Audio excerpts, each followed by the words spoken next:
जीव को ये ऐसे इंटरनेट सिस्टम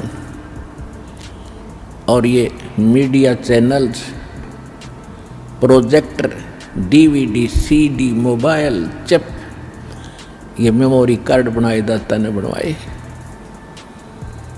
अब इसमें ठीक है, जो बकवाद करने वाले वो करते रहेंगे, बकवाद कर लेंगे, कितने दिन करेंगे।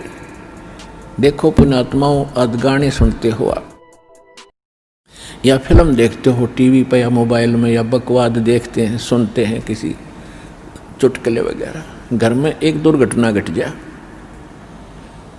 आप सुन के दिखाइए उसने, वह फिल्म का गाना सुन के दिखाइए फिर। तो ऐसे गंदे लोग में हम ये गाने सुने और सुनाएं, गाने गाएं, यहाँ तो रोना पीटना है सबका। और इसमें भगवान की भक्ति साथ लेकर और इस मालिक की आरती दिन रात करो, भगवान की भजन दिन रात करो। ठीक है, कोई दुर्घटना घट भी जाए तो मालिक की भजन नहीं छोड़े, आरती इसी तरह करता रहे, इसमें बिल्कुल बंद नहीं करे, क्योंकि दुख हल्का भगवान ही कर सकता है। उसको रोते रोते भी मालिक ने याद करे। तो कहने का भाव ये है कि इस गंदे लोक में हम भूल जाते हैं, किसी के घटना घट गई, हम एक औपचारिकता करने जाते हैं वहाँ पर। अगर वो हमारे आया था और हम नहीं गए तो वो दुख मानेगा। बस वहाँ थोड़ी सी देर बस पूछ लेते हैं कैसे हुआ, क्या हुआ, बहुत बुरा हुआ, बाहर आते फिर वो सैर सपट्टे अपने जो के तो रहते। जिसके लागे सो तन जाने, और यह सब के लगेगी, किसी के पहले लग जाएगी, किसी के बाद में लगेगी। यहाँ तो कोई नहीं बचेगा इस मार से। काल के कोल्लू में सब पड़े हुए हैं और एक दिन इसके पाठ के नीचे आपने आना पड़ेगा। परमात्मा कहते हैं चलती चक्की देख के और दिया कबीरा रो, और दो पाटन के बीच में साबत बचा ना कोई। चक्की के बीच में चक्की चल रही है पत्थर की, उसमें कणक डाली जा रही है। कहते दो पाटों के बीच में, इस काल और माया के बीच में आपको पीसा जा रहा है, इसमें साबित कोई नहीं बचेगा। फिर कहते हैं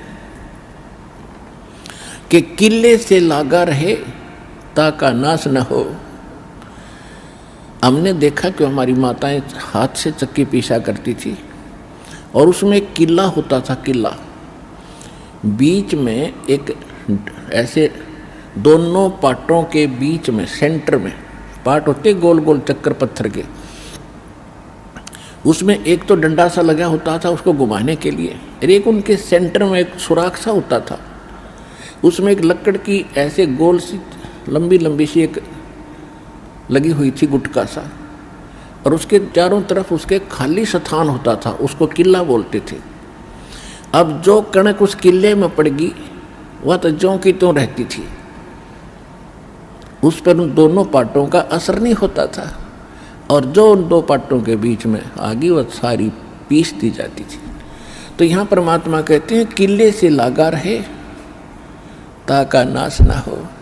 तो हम परमेश्वर कबीर जी के साथ लगेंगे, ये किला है इस काल के चक्की के बीच में, और जो परमात्मा के संपर्क में इसके निकट आ गया फिर काल के इस पत्थर यानी दोनों पाटों से बच गया।